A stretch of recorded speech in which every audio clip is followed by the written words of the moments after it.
We interrupt this program to bring you an important Wayfair message. Wayfair's got style tips for every home. This is Nicole Byer, helping you make those rooms flyer. Today's style tip: when it comes to making a statement, treat bold patterns like neutrals. Go wild! Like an untamed animal print area rug under a rustic farmhouse table from Wayfair.com.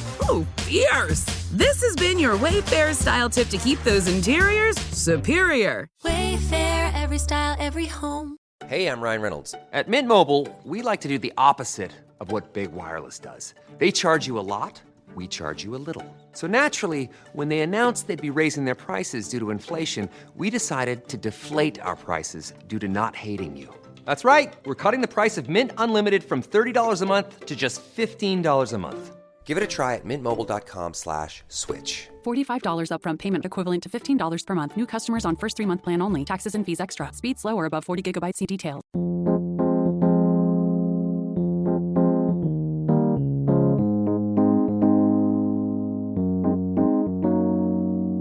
When it comes to hoppy beers, particularly those of the hazy sort, one of the more prominent issues brewers work to avoid is oxidation, as it can lead to rapid staling and the development of unpleasant off flavors. In addition to myriad post-fermentation techniques developed to mitigate cold side oxidation, some brewers swear by introducing certain antioxidants earlier in the process. This is the Brewlosophy Podcast. I'm your host, Marshall Schott, and joining me on this episode to discuss the use of ascorbic acid during the mash as a way to reduce the chances of oxidation in the finished beer, namely Hazy IPA, is contributor Will Lovell. Yeah, so we did a little bit of exploration into ascorbic acid in a previous podcast and previous article, and a lot of you said, hey, well, what about using it in the mash? And so truth be told, we take your feedback, we listen to it. I still had some ascorbic acid, and you know what? I was wanting to explore this topic a little further, so here we go. Let's rock and roll. Yeah, and I'm going to admit right up front, I've done this. I try to do this every time I've never done something that we're going to be talking about. I've never used ascorbic acid in the mash. I've never used ascorbic acid post-fermentation. I don't know if I've ever even purchased ascorbic acid. And I only learned of this idea of using it in the mash a few months ago. We'd published the experiment article showing that tasters couldn't tell apart a West Coast Pilsner dosed with ascorbic acid at packaging from one that was not dosed with it. This was the focus of episode 338 for those who want to go back and listen. And a handful of people suggested we perform a similar experiment, but add the ascorbic acid to the mash rather than at packaging. So that's exactly what we did, and I look forward to chatting with you about it, Will. All right, if you enjoy this show and you want to help us to keep producing it, we would love for you to become a patron of Brewlosophy, which you can do over at patreon.com/Brewlosophy. By making a small monthly pledge, you'll receive rewards like access to unpublished contributor recipes, unique discounts at YakimaValleyHops.com, and an invitation to a monthly live Q&A session with somebody in the brewing world. Coming up next month, March of 2025, that's actually this month at this point, Brewlosophy contributor, host of The Brewlosophy Show, and the only person on the crew with an English accent, our very own Martin Keene, will be taking the stage yet again. The last time Martin hosted one of these Q&As, he was still running the Homebrew Challenge YouTube channel, and in fact, it was during those conversations to get him to come on as a Q&A guest that ultimately led to me asking him to join the crew, and we're so glad that he accepted. Martin's going to be hanging out on Tuesday, March 18th, 2025, so be sure to make your pledge of just $3 or more by Monday, March 17th if you want to attend. All past sessions are stored on our private Patreon and YouTube pages so patrons can go back and watch them whenever they like. Learn more about all of the rewards we offer for your support and become a patron today over at patreon.com/Brewlosophy. And if you wouldn't mind letting us know what you think about this show by leaving a rating and review in Apple Podcast or wherever it is you listen to podcasts that allows you to leave those ratings and reviews, we'd appreciate that as well. By doing so, those who haven't heard of us yet can more easily find the show. Plus, we really like reading what y'all think about how we're doing. Feedback is brought to you by Clawhammer Supply, who offer brewers various options for high-quality, reasonably priced electric brewing rigs in various voltages and sizes. I've used both their 120-volt system and their 240-volt system for 10-gallon batches, and both are really awesome. Clawhammer Supply really puts the effort into ensuring their systems do exactly as they are intended to do and as efficient a way as possible. And if you're not ready to make the jump to electric quite yet, they also sell 10 and 20-gallon brew-in-a-bag homebrewing starter kits. Whatever it is you're looking for, do yourself a favor and visit Clawhammer Supply hazyipa.com. We're confident you're going to love their stuff just as much as we do. Listener Joel wrote in with feedback that I believe was related to comments we made about the general decline in homebrewing over the last few years. Joel said, there's been a lot of conversations about how to get more people interested in brewing beer, and I think one of the bigger factors in this hobby is cost of entry. I say take your extensive brewing knowledge and challenge yourself to brew 5 gallons, which is 19 liters, of a good, maybe even award-winning beer with less than $100 of equipment, including packaging. I look forward to seeing if there's any interest in this idea. What do you think, Will? Do you think that's possible to make an award-winning beer with less than $100 of gear? If you had like what's a 5 gallon pot's what, $40-50 ballpark, a bag, like a mesh strainer bag, you're looking at another $20. And then, as long as you don't include the cost of the beer, if you go buy you some Sierra Nevada pale ale and then liberate the beer from inside and then package it in there, I think it's probably doable. I mean, the fermenters where you kind of get into a little gray area, but PET stuff. So you'd be right at about $100, probably, if you didn't include the cost of the Sierra Nevada, because that's pretty good beer. So we're just going to put that as a wash. But I think you probably make some pretty good beer. I know there's a lot of guys that do stovetop brew in a bag and then just bottle a 12 pack at a time or so, depending on how small the batch is.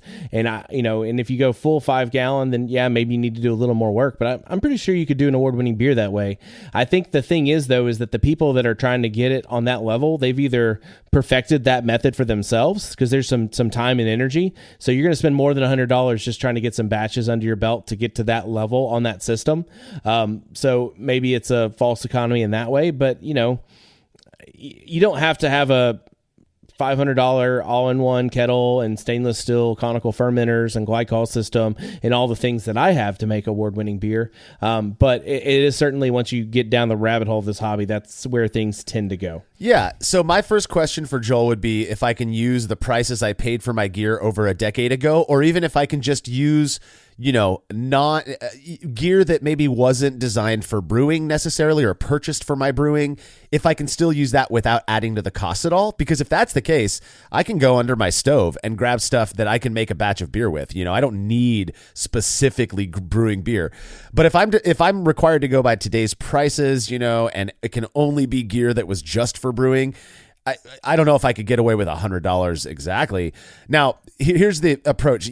Perhaps this is unsurprising, but I've actually done something like this before. I challenged myself to making the most simple batch. I've done it a few different ways, but the one that I think worked the best is I did a rather thick mash in a 4-gallon pot that we just have, like a 4-gallon stock pot. I poured the hot wort over ice when it was done boiling. I just did a brew in a bag, and this was for a 5-gallon batch, so it was a really, really thick mash. I poured that hot wort after the boil over ice, which diluted it, and then I topped it up with more water, the store-bought water, which was like 89 cents or whatever. So now I have this 5-gallon lower OG batch. I then pitched a pack of dry yeast that I got free at an event. It was it was like this weird new Belgian yeast. I forget what it's called. But whatever. I was just going with whatever I could that was as cheap as possible. When fermentation was complete, I cold crashed. I did add gelatin, and then I kegged the beer. So that keg alone was like $30 at the time. And then obviously I had a keezer and everything. But I've told people before, if you really want a keg, if you want to get away from bottling, buy a keg. If you have room in your fridge, all the better. Get the cheapest CO2 tank you can find, and then just use a picnic tap. I have friends who still do that, and they're like hardcore brewers, award-winning, winning awards and competitions and stuff. It's not completely off limits. So I did use a temperature-controlled fermentation chamber for this, which can be costly, obviously. I also kegged and force carbonated the beer. So to reduce those costs even further, like if I really wanted to keep it under $100, I would swap out the yeast for Kvike. So you got about $12 in yeast there if you're buying a fresh pitch of Kvike yeast. And then I would naturally carbonate using table sugar in either bottles or a keg because that's inexpensive and really easy. So this is something I might tackle again in the future once I get my brewery all set up again. We've still got a whole list of things that we have to get done before I can, focus on my hobby here. But I totally see Joel's point on cost being a barrier to entry for some people. But again, this is a hobby. And as they say, hobby is for blowing money while jobs are for making it. So I think most people getting into brewing, yeah, there might be a cost of entry thing, but I think they're looking forward to have something to kind of throw their money at and build something fun. At least the people that I know, and I know quite a few brewers, that's not really the big thing keeping them back. I think what it is more than anything, what I've heard, is time, interest, and health. I mean, those are like the three big things that when I talk to people who have stopped brewing, that's mainly it. Is particularly time, and we're getting older, and our health is not going to be getting any better unless we do something about it. Yeah, I totally agree with that. I definitely think that more people are dropping out of this thing for time and health reasons than a lot of other things. And again, I think that also, beer is not as popular as it once was. So it's a little hard to bring people into a hobby that, craft beer is not doing well, which doesn't have anything to do with the time and energy of brewing your own. So part of some of that could be cost, but I think a lot of it's just time and energy, because let's face it, it's not that expensive over the course of a whole bunch of batches with the equipment that we have. It all rounds out. Yeah, no, I couldn't agree more. But thank you for the email, Joel. If you have show feedback, you can send it to feedback@brewlosophy.com or drop us a note on social media. When we're back from this break, our focus will be on the use of ascorbic acid in the mash as a way to reduce the risk of cold side oxidation.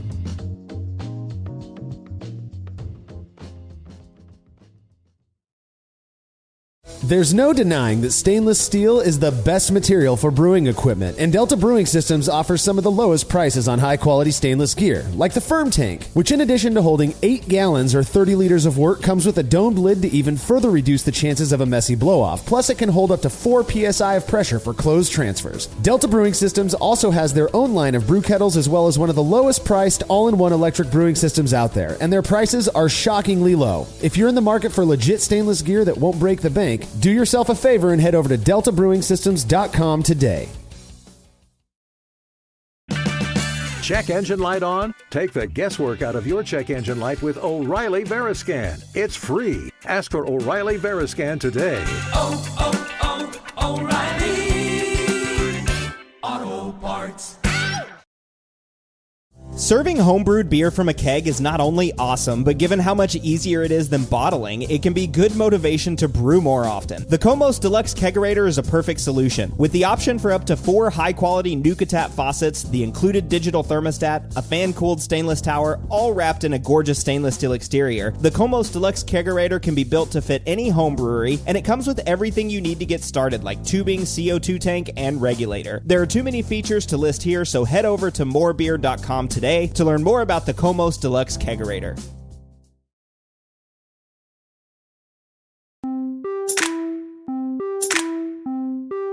Cold side oxidation is perhaps the number one concern shared by brewers of hoppy beer, especially Hazy IPA, which for whatever reason seems to be particularly sensitive to oxygen exposure. If you look up methods for reducing cold side oxidation, chances are most are going to involve things that occur after fermentation is complete. However, there are some who claim that introducing certain variables earlier on in the process, like mashing with ascorbic acid, can serve as sort of a prophylactic against future oxidation.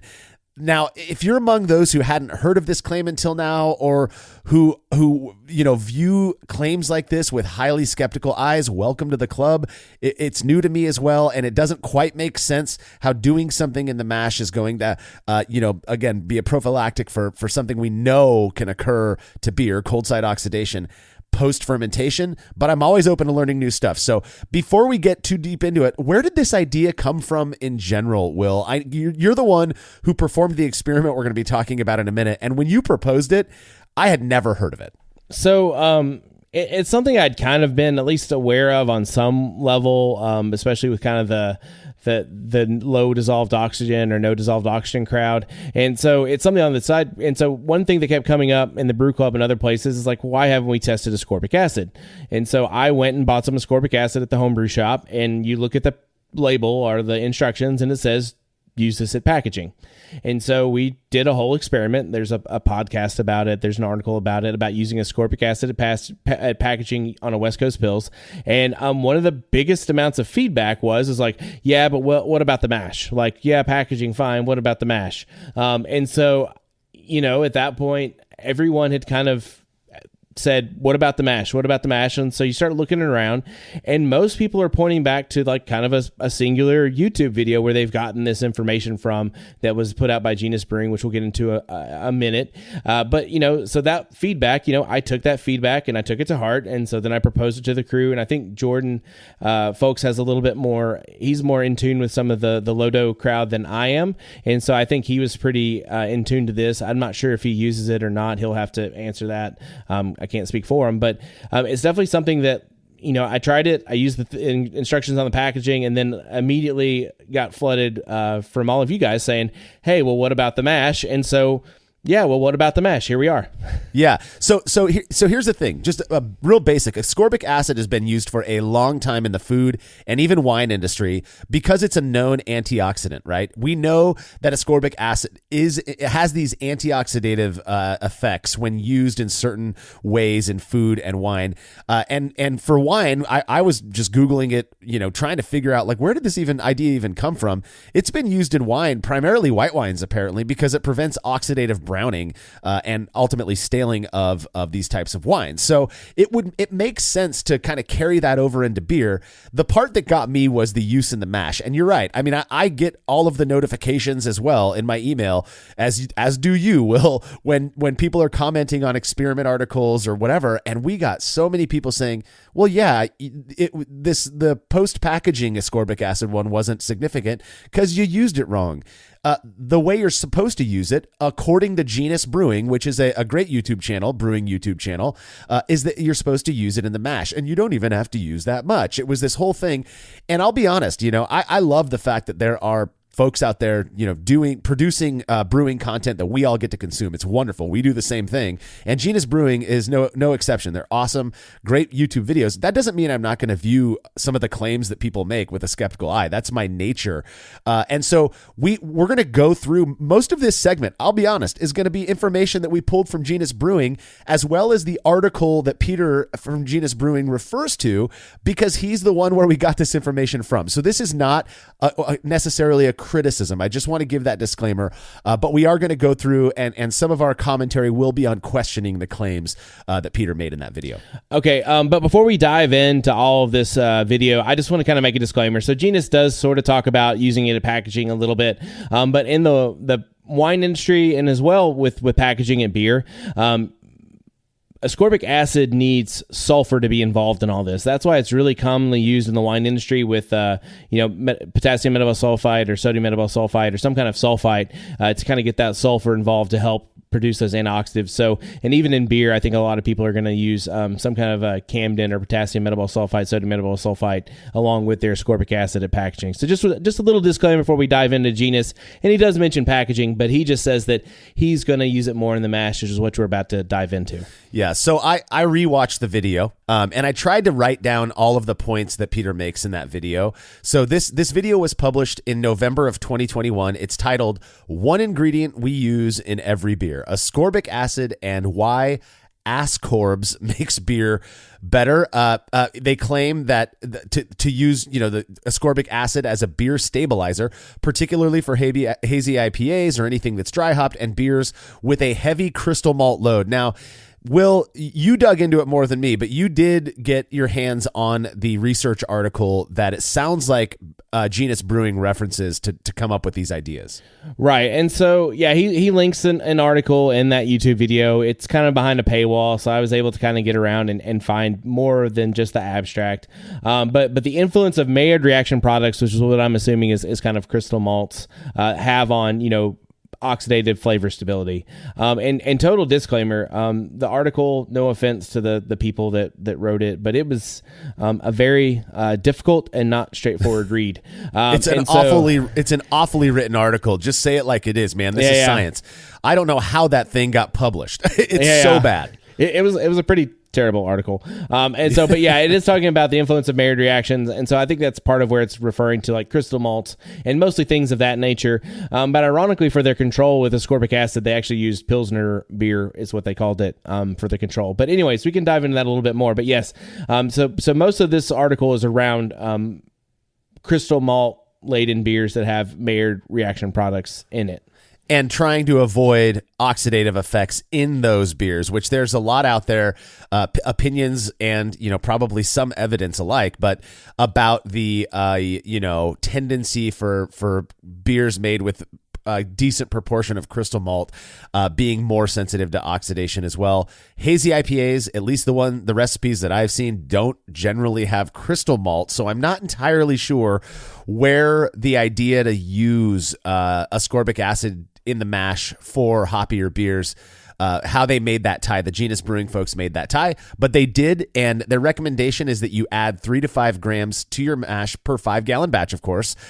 They comment on using it at packaging as well, particularly, again, for hazy IPAs made in an open system where packaging lines can let oxygen in. I mean, that's, I think, well known. If you have to pair ascorbic acid with metabisulfite, and metabisulfite has been shown on its own to reduce the chances of cold side oxidation, then I'm not entirely sure why you would need to pair those two together. Anyways, I'm looking at it going, well, what's more efficient? Can I use one over the other? So anyways, they do comment on the use of ascorbic acid at packaging. I do have to say, like Peter, the host of the Genus Brewing, I believe that's his name, of that episode, he refers to it as ascorbic acid, and I used to do the same thing. I actually got corrected by Cade, and I was so convinced in my rightness about how I was pronouncing it that I Googled it, and if you click the little thing where they pronounce it for you, it is ascorbic acid. So if that kind of is making you cringe a little bit as well, it did for me for a minute as well. We are actually saying it the proper way. So I try to be a little bit pedantic with it as well, and so I think me and Martin recorded a YouTube philosophy show about it as well, and we both had to clarify at the beginning it's more like ascorbic acid than it is the other one, so we had to get on the same page with that. But he says it way nicer than me because he has a lovely accent. So I know. If you want to hear Martin say it, get on the philosophy show. Shameless plug right here. But yeah, so kind of like, again, one of the biggest pushbacks from those that talk about using ascorbic acid packaging, I again, in the wine industry, they're adding some kind of sulfite to get that sulfur in there. When I did my experiment at packaging that we've already discussed, I'm not going to go super big into it. That didn't come back necessarily with a, significant result with just ascorbic acid on its own. And granted, I abused the crap out of those beers because I didn't CO2 purge anything. It was just dumping beer straight into kegs and then adding ascorbic acid on top of one. And that may have just been too much for it to overcome. I don't know. But to me, we do know for a fact potassium and sodium metabisulfite are really great antioxidants. And ascorbic acid is an antioxidant as well. But those Camden tablets really can go a long way with kind of scrubbing out that oxygen for you.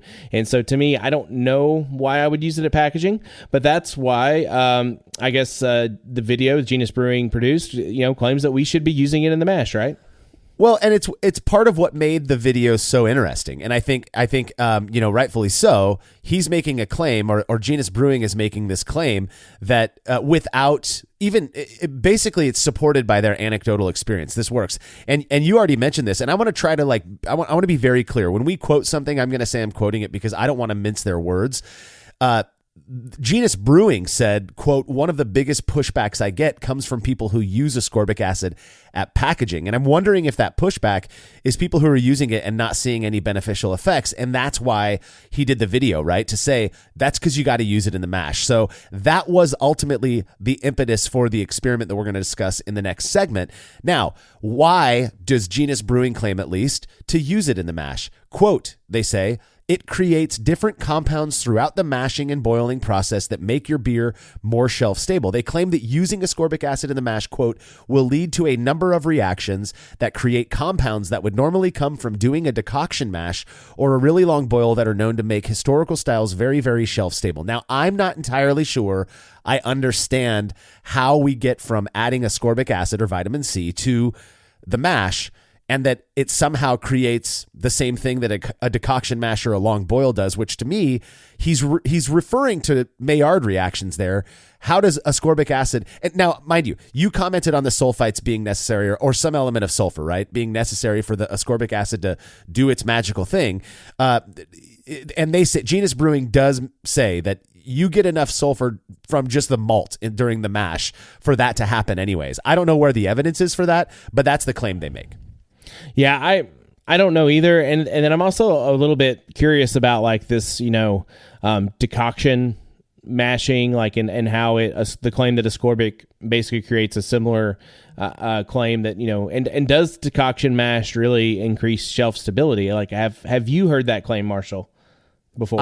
I have never heard that. Now, we've also tested decoction mashing, I think twice now, a double decoction and a triple decoction, and people can't tell beers apart that are triple decocted versus single infusion mash, at least by our experimentation. People will always claim that's because you're doing something wrong. That's fine. But if we're doing it wrong, that means a good portion of the people out there who are doing a decoction mash the same way we are also doing it wrong. And yet there's a lot of people claiming that it has some impact. Now, obviously, in those experiments, we didn't look at the impact of shelf stability, in part because we never heard, or at least I've never heard, that a longer boil or a decoction mash somehow has an impact in any way on shelf stability. So no, that was news to me. Yeah. So, and honestly, like if I just need an excuse to do this and test it out, just so I can make a nice check pills, then I'm here for it, man. Yeah. So that's just an interesting claim, and I've never actually figured that out. Although I think it is something that we can, I don't know, maybe just observation. There's no real data here, but typically styles that you are doing a decoction mash are lagers that are not as highly hopped and don't use a ton of crystal malts. Because you're going to be doing it in something like a Czech Pilsner. You're probably not doing traditionally a Czech dark lager with a lot of crystal malts traditionally, but and so maybe these historical styles, maybe they just have better shelf stability because they're using fewer of those crystal malts, and they're just fewer hops, and so there's less there to have oxidative interactions with. I'm not sure. Yeah, you and me both, but this is why we do experimentation. So to get back to the video, because again, this is where a lot of our information came from. They say that ascorbic acid allows you to get, quote, a really, really shelf-stable beer with a short boil time and a relatively modern process. So the idea here is that rather than doing a decoction, it almost sounds like first off, they're making an association between decoction / longer boils and shelf stability, and then they're tying in the information from this research article that ascorbic acid can recreate, sort of, I guess, some of the characteristics of a decoction or a longer boil, so that now we can kind of go, well, if A equals B and B equals C, then A equals C, right? So if we just use ascorbic acid, we can skip these historical kind of convoluted, brewing steps and still get to the same finished product, or the same goal, I guess. So it's interesting to me. Again, this is important for Hazy IPA because longer boils, again, this is their claim, longer boils tend to break down proteins that can negatively impact this style. I've never heard of that. I've done short boil Hazy IPA in the past. I've also done normal 60-minute boil Hazy IPA, and it seems to all work about the same for me, but maybe there's something to this. They also comment that ascorbic acid will break down during the boil, but, quote, by then it will already have done its job. So again, this is that referencing that when you do it in the mash, it's going to do something to that mash that is permanent, so that anything that happens after that doesn't really matter. And again, I like to use the term prophylactic because that's sort of what it is. It's you're adding it to this mash. It does its thing, and then it doesn't even need to be there anymore. It can get broken down during the boil. You can introduce other stuff post fermentation or at the point of fermentation, but the ascorbic acid, whatever it did in the mash, is still going to last. Right, and so and part of that, again, I've never heard that like boiling. I'm with you. I've never heard that like long boils are going to harm the proteins in your Hazy IPA. I would assume that with Hazy IPA, as worried as you are about cold side oxidation, you'd at least want to boil it for some amount of time just to get some of that oxygen out of your wort. Because, if you boil it for 20, 30 minutes, at least that you're getting all that dissolved oxygen out of there. But I guess if this can produce enough of those antioxidant kind of chemicals by adding it to the mash to circumvent some of that, maybe you save half an hour with, a few cents worth of ascorbic acid. I don't know. Yeah, either do I. But again, very interesting. So what I appreciate about that video, and it's a very short video, I think it's like 6 minutes, 6 or 7 minutes long, is Genus Brewing does break down what they refer to as the science. Now, based on my reading of that, my very cursory reading of the article, I'm wondering if we're going to use some terms here that you're going to probably scratch your head about. And I'm wondering if, Genus Brewing did the same thing. I'm just going to use these terms because that's what's in the article. I've never heard this stuff before. So, for example, they say that ascorbic acid reduces the, quote, reactive oxidant species that are naturally present in grain and grow as grain ages. Okay, so that they're referring to it as something I've never heard, but that doesn't mean it doesn't exist. Reactive oxidant species. These are precursors to future degradation of beer, and by eliminating these precursors, you're, quote, stopping your beer's shelf life from being short early on. What do you make of that, Will? That whole thing about the trying to bring the science in, but it's like the most, to me, difficult to understand type of science. Again, what do you make of it? First of all, I'm going to make a Princess Bride reference that ROSs sounds like rodents of unusual size. So we're going to throw in some Princess Bride here because I can. As you wish. But reactive oxidant species, this isn't something that I'm entirely familiar with, but I'm just going to be honest with you. When you read the article that he is quoted in that thing, it's not a well-written article. So it could be that this is called something else in other literature, and I'm just not able to correlate it. That's 100% possible. Maybe he has that background knowledge and I don't. I even chatted with Kate a little bit about it. And again, you and Kate, I think are all in the same boat that this article is pretty terribly written and it's very hard to make heads or tails of. So I'm not 100% sure what reactive oxidant species they are talking about specifically inside of this. Maybe it had to do with some of the heavy metals they were referring to. But this isn't something that I'm incredibly familiar with, but I'm not a scientist per se. I'm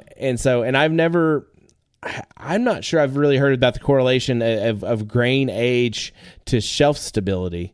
But that would be something curious that I can probably Google around a little bit more on, but that's not a claim that I've actually heard made a ton of other places, but it could totally be. Maybe I'm wrong. Send me the article. I'm happy to read it, guys. Yeah, or try to read it. I mean, that's kind of what we ran into with this. So more on the science part of it. Genus Brewing says that ascorbic acid leads to the creation of reductones and enediols, quote, which are powerful antioxidants in their own right and work differently than ascorbic acid by itself. Okay, so this ascorbic acid somehow turns on something that creates reductones and enediols. They say that, quote, electron acceptors that prevent degradative compounds from being created as the beer is stored and aged is essentially what these two compounds are. So again, a lot of words there that don't really make much sense to me, but it does sound sciencey, so that's cool. Comments on Genus Brewing's video, from us would be, so that these aren't quotes. This is like Will and Marshall's opinions based on the presentation. And again, just that Genus Brewing gave, it sounded like they might be a little bit annoyed with people asking why they keep using ascorbic acid, because at the end, Peter says the next person who asks about ascorbic acid on their live stream has to donate $20. Obviously, he was being tongue in cheek, trying to be funny, but that sends the impression that they're getting a lot of questions about it. And to me, I'm looking and saying, well, yeah, because this doesn't make sense on a superficial, I'll admit, level of if you have a basic understanding of the brewing process, which isn't that, complicated. Adding ascorbic acid to the mash doesn't make sense for reducing, or I should say, improving shelf life. That's what they're talking about. It doesn't. There's not a natural, process of understanding there for me. So when I read the article, they do have this whole section on ascorbic acid, but they were applying it to Pilsner beer. It didn't say wort. It didn't say they were adding it to the mash. It didn't say anything specific. In fact, it didn't really say where they added it. So it could have been the mash. It could have been at packaging. But essentially, they were trying to add ascorbic acid in the presence of sulfur. And so the more SO2 or whatever it was that they were adding, it seemed to be that the higher, the more antioxidant the ascorbic acid they added was. And so they were kind of using how much sulfur they could add to increase the effectiveness of ascorbic acid to Pilsner beer. And so I couldn't take that other than they were adding it to a finished beer, because that's what I would associate with Pilsner beer. And so I'm not really sure how this particular article that he references at his YouTube video really how that supports or doesn't support that particular claim. So I'm a bit confused by it, to say the least.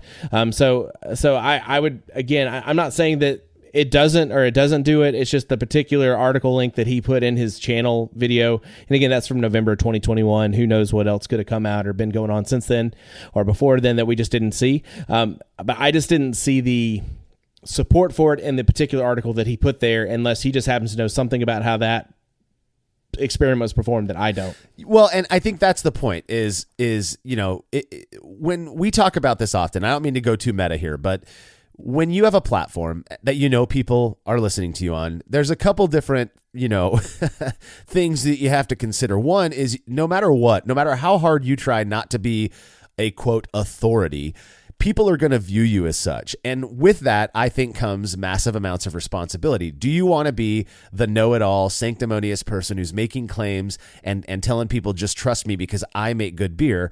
Or do you want to be the person saying, hey, I tried this out. We're interested in trying new things. And it really did seem to do something good for us. Try it out for yourself, maybe experiment with it. I feel like, at least in that one video, it was a little bit more leaned into the former than the latter. That it was, hey, look, we use ascorbic acid. It works great. It's easy for you. You can use it yourself too.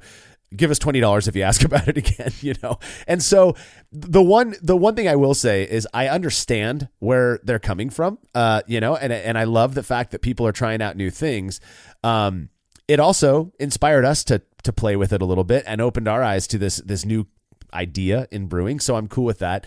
It's just, again, it's just an interesting claim that seems far-fetched to my mind. Now, I think most people, we've kind of belabored cold side oxidation in general. We'll not go too deep into that, just to say that there are certain types of beers when exposed to oxygen, particularly post-fermentation, do seem to degrade a lot faster than other types of beers. Hazy IPA being a main one. You can go through a series of, manual ways to reduce cold side oxidation, like, transferring under pressure into closed systems or into a purged keg. That's one big way. You can also use chemicals like metabisulfite, which does a really great job of scrubbing any oxygen that was introduced into beer. Ascorbic acid just is this other one that we had already heard a little bit about, but again, it was used for post-packaging, and our experiment suggested that potassium and sodium metabisulfite are notably more effective than ascorbic acid when used at packaging. So again, very interesting to do that experiment and then to hear people telling us, well, that's because you did it wrong.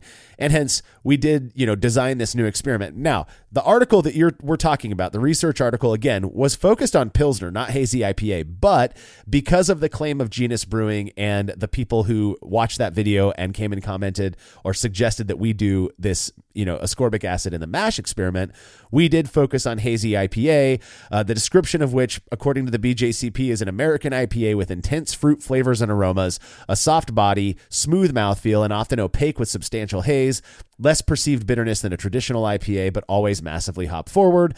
Again, there's multiple things in there that we're starting to realize may contribute to this oxygen sensitivity. And if ascorbic acid in the mash can reduce the chances of a Hazy IPA being oxidized, then all the better. So I'm skeptical by nature, as most people listening to this are well aware. And so I was admittedly confused by this claim that adding ascorbic acid to the mash would somehow prevent oxidation post-fermentation. Of course, rather than speculate, we'd rather test it out, which is exactly what you did in a recent experiment, Will. Results from that when we're back from this break.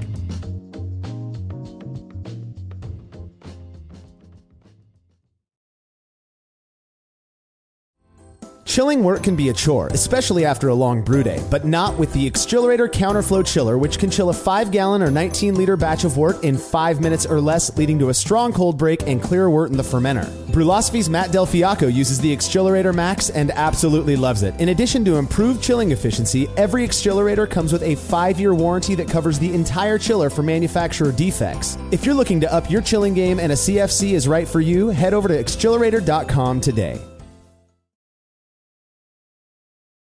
As every brewer knows, the best beer requires the best hops, which Yakima Valley Hops provides fresh from the source to brewers around the world, carrying everything from classics like Cascade to modern favorites like Galaxy and Mosaic, as well as other ingredients and gear. Yakima Valley Hops has it all. And don't forget to check out their new podcast, The Late Edition, where the YVH crew goes into depth on our favorite plant with industry experts. Head over to YakimaValleyHops.com now to see all they have to offer and subscribe to The Late Edition wherever it is you listen to podcasts.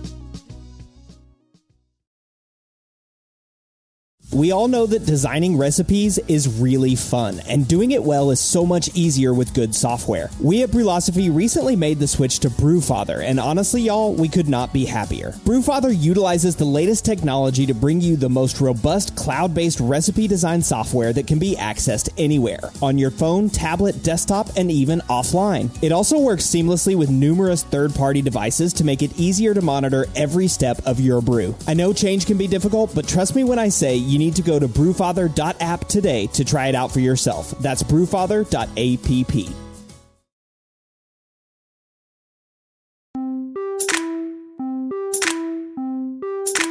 As I mentioned earlier, following the publication of our experiment article that showed tasters couldn't reliably distinguish a beer treated with ascorbic acid at packaging from one that wasn't, a few readers called foul. They claimed the differences would be notably stronger had we added the ascorbic acid during the mash, as recommended by Genus Brewing, particularly when in a style like Hazy IPA, and that's the experiment that you designed and performed, Will.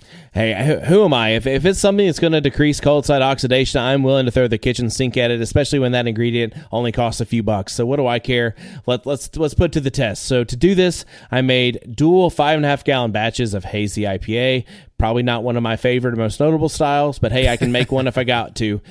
So I used 74% Tex Malt Wildfire Pale Malt, 11% Tex Malt Denton County Wheat Malt, 7% Flaked Oats, 6% Flaked Barley, and 2% Honey Malt, because that's what Trevor Mack from the Brew Club said that I needed to do, because that's what he does in his. So I made this kind of like a typical Hazy IPA-ish bill with lots of flaked stuff and lots of pale malt and some wheat. So here we are. And then to brew this, I mashed all these grains at 152 degrees Fahrenheit or 67 degrees Celsius for 60 minutes. And this is the point where you introduced the ascorbic acid. Now, again, Genus Brewing recommends for a typical 5-gallon batch to add between 3 to 5 grams of ascorbic acid, and that will be more than enough to suffice for the prophylactic effects that we're hoping to get out of it. How much did you add? You had 2 mashes going. Boy, the sacrifices we make for brewing, science here. Oh, man. You had 2 mashes of the same exact grains sitting side by side, and to one of them, you added some ascorbic acid. How much did you add? So I went on the high end because I'm just like, man, if we're going to get a difference, let's go big or go home. And so I added 5 grams of ascorbic acid to one of them, while the other received none. And if you look, there's a picture on the website, for some of these things that we only do 5 grams of, this one actually looks like more than some, but it's still only just a little bit of a dusting. It's like still a very tiny amount of something to be adding to the mash. It's hard to believe that tiny amount would have much of an impact, but we've all used, at least with Brewlosophy, metabisulfite at packaging, and my goodness, the impact that has is amazing. And you are using less than 5 grams for a whole 5-gallon batch in the keg. It's wild. So it doesn't, this part makes sense to me. You don't need that much, and it's supposed to have its effect. So again, one more comment before we get into the rest of your brew day here. I believe it was Genus Brewing who made note of the fact that, hey, this stuff isn't bad for you. It's just vitamin C. So even if you overdo it a little bit, it's likely not going to hurt the beer. So going on the higher end, again, we're looking to get maximum effect, I think was a good choice. Yeah, and it is an acid, right? But it is an incredibly weak acid. So the amount of effect it's going to have on pH or anything like that is going to be very, very minuscule. So it's not really something that you're worried about messing up your mash pH. You're not really worried about messing up too many things other than it's just one extra step. But you know what? It takes, a minute to weigh out, and then you're good to go. And that one little package from the homebrew shop will probably last me for a whole year's worth of brews if I really wanted to use it every time. So anyways, on we go. I love these, by the way, just as a side note, I love these variables that are in the mash or in like the grain bill, because essentially you do all the work up front and then the rest of the day is just a typical brew day. So when the mashes were over, I got to remove the grains, and then I got to proceed to boil the worts for 60 minutes. I added, for my hop schedule, I added 9 grams of Magnum at 60 minutes, 30 grams of Centennial at 15 minutes, 30 grams each of Brew One Lupamax and Citra at 5 minutes, and then 30 grams each of Brew One Lupamax, Citra Lupamax, and Euconaut Lupamax at Flame Out. So how's that for a hazy right there, Marshall? Oh, dude. Look, I may not be the biggest fan of Hazy IPA, but you throw those hops in any beer and I'm going to be drinking it. That sounds great. Amen. And so after the boil, I chilled the worts and then transferred them to my sanitized fermenters.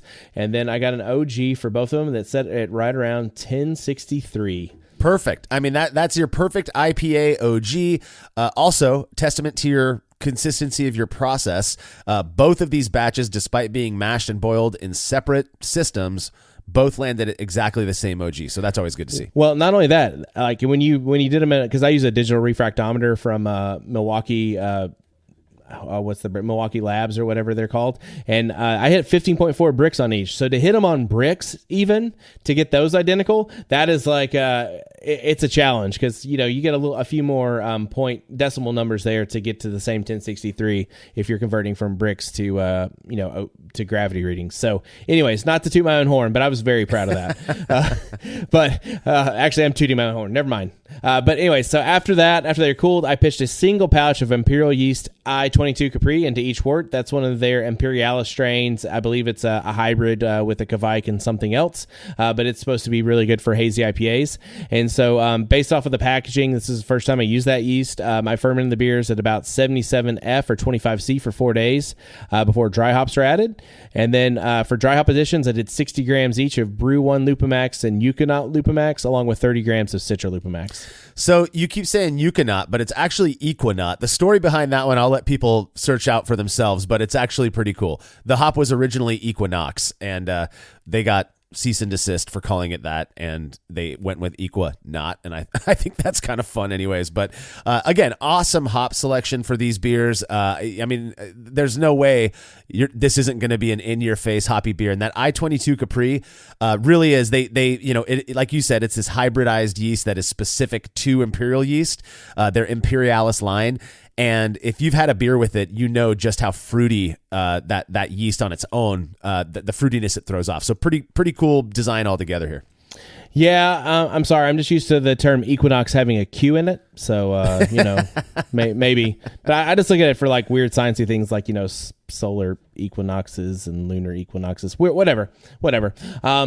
So anyway, so with activity absent after another 3 days, so 1 week total, I took hydrometer measurements showing that both beers had finished at a nice 1011 FG with a 6.8% ABV. So that's pretty nice little hazy IPA there, 6.8%, something that you can drink and not be totally hammered at the end of 3 of them. So it's a good one. And so after that, I pressure transferred the beers to kegs that were placed on gas. I kind of have a little conditioning chamber that used to be my fermentation chamber, and so I tend to like stage keg beers over there and get them like carved up on CO2, and then I'll move them over to my kegerators at a later date. So that's kind of a fun thing. And then I let them condition for 3 weeks to give oxygen just a little bit of time to take hold.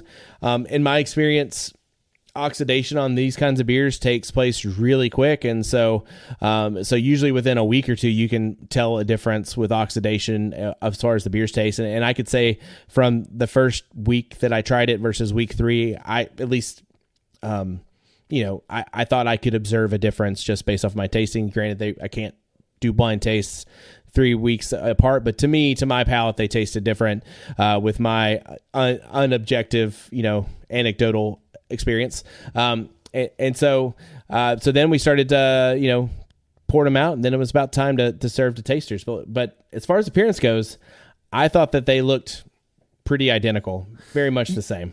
Yeah, I got the photos up right now, or the photo up, and I'm telling you, 3 weeks is more than enough time. I don't care what anybody says. 3 weeks is more than enough time for oxygen to take hold in a hazy IPA. I've seen it happen myself.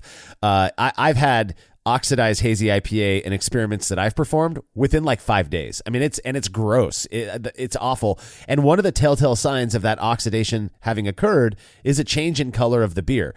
Interestingly enough, your beers look identical to me. I mean, I'm looking with the squinting my eyes and trying to see if one's more. Anything that I see, and you told me this at the time, was likely just a function of the way the photo was taken, lighting or whatever that might be. They look exactly the same. So just based on appearance alone, I'm going into this going, all right, it doesn't look like the ascorbic acid in the mash did much, if anything. Obviously, that's why we have people taste it in opaque cups so they can't see any differences. This was a big thing for us. We don't care if you can tell a difference in the way they look. We want to know if you can, smell, taste, or feel in your mouth a difference based on because of the variable that in question. Now, before we do the data collection, we always do a series of our own blind triangle tests. Tell us about how well you did on yours, Will. Well, in typical Will Lovell fashion, I did poorly. 2 out of 5. Because I couldn't tell them apart. So typically, this is pretty typical of me. I tend to struggle with these triangle tests, almost every one. So I get really proud when I actually get it right, especially if our tasters don't. But to me, both of these tasted really nice. Had nice pungent tropical fruit notes. They were no real malt character to speak of. I thought both these beers, at least for Hazy IPA in my book, were pretty delicious. So for you then, what you're saying is that these beers were identical, on all perceptible levels, not just the way they looked, but the way they smelled, felt in your mouth, the way they tasted. And that is what I would have expected, because it doesn't make sense to me that adding ascorbic acid to the mash would have some sort of an impact later on down the line. But as we do with every experiment, we ended up serving these to 20 participants, out of which 11 would have had to identify the odd beer out in order for us to say with some level of confidence, right, that okay, it looks like, what explains this difference is that there is a real difference. The ascorbic acid being the one thing that was different between the way these two beers were brewed. So we can say again, with some level of confidence, that it seemed to have an impact, a perceptible impact. Out of the 20 people, again, we would need 11. How many actually got the triangle test correct? Well, great enough. We got 11 participants to make the accurate selection. And, when it comes to preference, I know Marshall's not a fan of the preference data, but, of that 11, 3 tasters said they liked the beer made without ascorbic acid better. 7 said they liked the beer made with ascorbic acid. And 1 said they had no preference despite noticing a difference. So it seems like overall people like the ascorbic acid beer just a touch more, but, 7 to 4, I guess. So, and here, you're right. I'm not the biggest fan of the preference one, but it's not because I don't care about other people's preferences. It's because your preference is likely going to be different than mine. I was just at a party last night, and somebody who knows me from Brewlosophy was like, why are you drinking a Miller Lite? I'm like, because I like it, and that's why I drink it. I mean, it doesn't matter to me that you don't like it. I'm not forcing it down your throat. That's why I'm not a big fan of it. I do think it's interesting, though, that 7 of the people who were correct on the triangle test said that they preferred the ascorbic acid beer, while only 3 said they preferred the non-ascorbic acid beer. It does start to feel at times that the more weight that goes into one of those preferences, that maybe not just that there was this seeming difference in between the beers based on the ascorbic acid, but that people seem to like the ascorbic acid one more. That really does seem to validate, I guess, the claims made by Genus Brewing, which were based off of this terribly written research article. And I think that's fascinating. Now, we say this all the time, that every one of our experiments is just a single data point. And even when they're significant, it's still just a single data point. The chances that this is a false positive it's there. It may very well be that this is a false positive. But the fact that we were so skeptical of this claim, and we still went and we did it, and it produced a significant result, I think there's I think that's interesting. We do our best to be as unbiased as possible. Again, we are not criticizing Genus. If we're criticizing anything, it's that shoddily written article. Genus just took some information, employed it in his brewing process or in their brewing process, and it seems to be having some impact. We did it on a little bit more of a scientific level, and it seems to justify the approach that they're taking. Fascinating to me. What do you make of these results, and what are you going to do with ascorbic acid in your brewing in the future? Well, I was actually somewhat surprised. Like in spite of everything that was quoted and all the information that was given ahead of time, I was still very skeptical, which is part of the reason I did the experiment, right? I wouldn't do it if I knew 100% it was going to be this way or that way. But so I wanted to test it. We did. And maybe next time I make a hazy ale, I'll add some ascorbic acid into the mash just to be on the safe side. I don't think I'm going to use it for every beer. I don't know that I feel a need to, but if anything can be used as kind of a prophylactic and antidote, something to make oxidation not be a problem in my beer, you bet I'm going to try it. So I hate oxidation in my hoppy beers.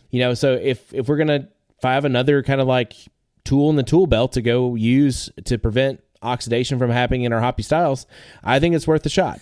It's so cheap, and you've now got the anecdotal evidence of Genus Brewing, the research article that doesn't make mention of Hazy IPA, but still, and this experiment that all seem to kind of converge on this idea that adding ascorbic acid to the mash may very well have some positive effect. And I think that is just so weird and fascinating, and I'm glad you did this experiment. What I would like to see, and what I look forward to seeing, are more experiments on the use of ascorbic acid in the mash. If this is a false positive, again, we needed 11, we hit 11, significant is significant. That's fine. But if this happens to be a false positive, the only way we're going to determine that is by doing more experiments. And I would say on different styles of beer.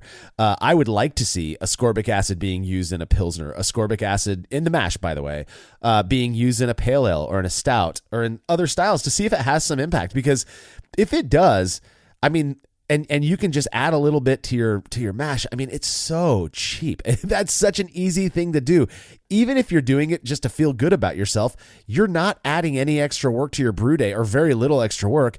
And minimal cost. So very, very interesting results. Thank you to Genus Brewing for doing that video and inspiring this experiment and now I think a new line of thinking about what to do to your mash as a prophylactic. It's a really interesting thing. So we did get some reader comments on this one.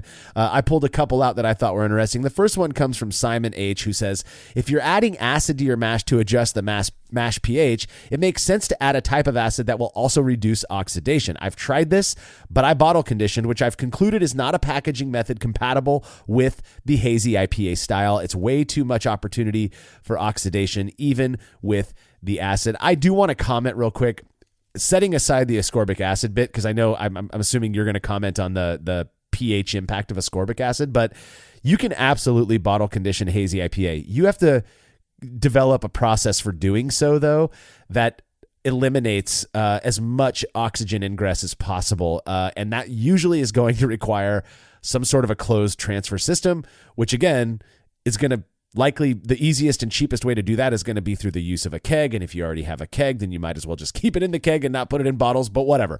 So that there is ways to do it, but I get what Simon's saying. It is a very difficult style to package that way. Yeah, I think when Jordan Folks talked about it like a few weeks ago in like a Brew&A, I think you guys did, he was saying like put it in a keg with your priming sugar, like a purge keg, and then he used a bottling wand to bottle his IPAs that way. And that's like, to me, like, yeah, if you're just bent on bottling it and bottle conditioning your hazy instead of using like your Blickman beer gun or counter pressure filler after the fact, then sure, whatever. But that seems like a lot of work. And then also like using ascorbic acid, like, yes, you probably could use it to adjust your mash pH, but like 5 grams does not have a lot of impact on your mash pH. You would need to use a lot of it. It's not, I'd have to go back and look at the math on it all, but you would need to use a lot of ascorbic acid to like really significantly adjust your mash pH, and that may not be as feasible as using something like lactic.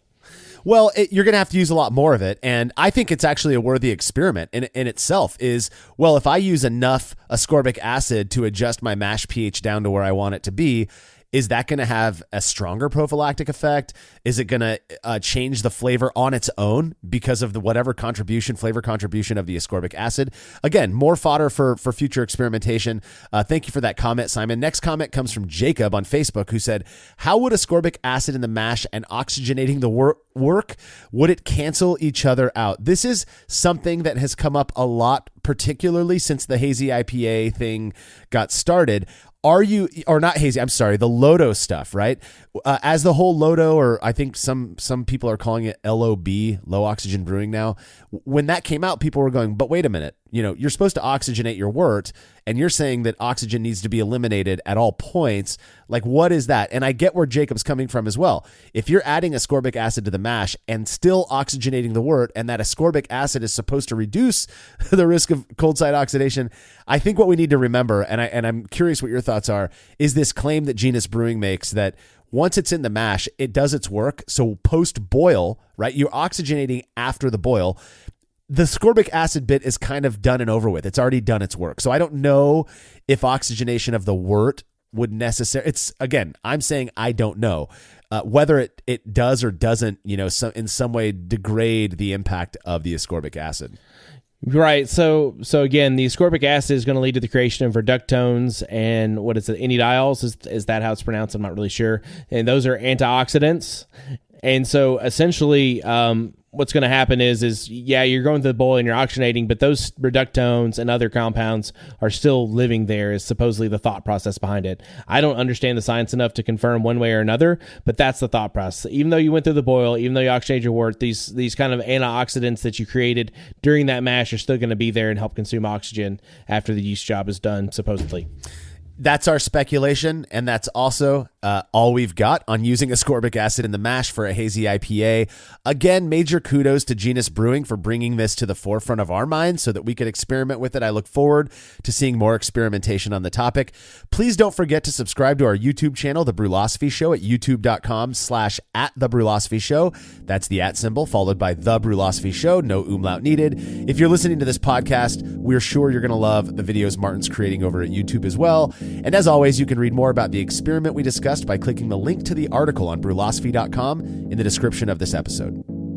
The Brewlosophy Podcast is made possible by the generous support of our sponsors as well as all of our rad listeners. We seriously could not do this without you. Cheers to everyone who has subscribed and left a review of our show. It makes a huge difference. If you haven't yet, please consider doing so. Head over to brewlosophy.com/support to view a list of ways you can easily help us to continue producing this podcast. If you want a reward for your support, visit patreon.com/brewlosophy. Thanks again for listening. We'll be back next week with another episode of the Brewlosophy Podcast. Until then, think beer.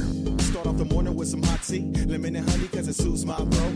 Put some herb in the bowl, yeah, it's homegrown. Ain't gotta go through the middleman no more.